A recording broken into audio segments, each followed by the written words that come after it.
খুলনায় নানি ও দুই নাতির মরদেহ উদ্ধার করেছে পুলিশ। নিহতরা হলো বেবি বেগম ও তার দুই নাতি শামীম ও মুস্তাকিম। শনিবার সন্ধ্যা ৬টার দিকে খুলনা নগরী সোনাডাঙ্গা এলাকার সুজুকির গলি শরীফুল ইসলামের ভাড়া বাড়ি থেকে তালা ভেঙে মরদেহ উদ্ধার করা হয়। প্রাথমিকভাবে পুলিশের ধারণা, নিহত দুই সন্তানের মা ফাতেমা বেগম মেরির দ্বিতীয় স্বামী ট্রাক ড্রাইভার রফিকুল হাওলাদার তাদেরকে হত্যা করেছে। নিহত দুই শিশু মেরির প্রথম ঘরের সন্তান। মেরি পুলিশকে জানিয়েছে, দ্বিতীয় স্বামী রফিকুলের সাথে তার প্রায়ই ঝগড়া হতো। শুক্রবার রাতে মাতাল অবস্থায় ছিল রফিকুল। পরে শাশুড়ি বেবি বেগমের সাথে তর্কে জড়ান তিনি। এরপর কি হয়েছে তা আর বলতে পারেননি মেরি। সোনাডাঙ্গা থানা পুলিশের ধারণা, ভোর রাতের দিকে এই হত্যাকাণ্ডের ঘটনা ঘটে।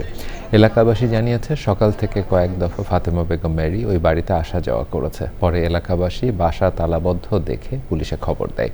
পুলিশ তালা ভেঙে লাশ উদ্ধার করে।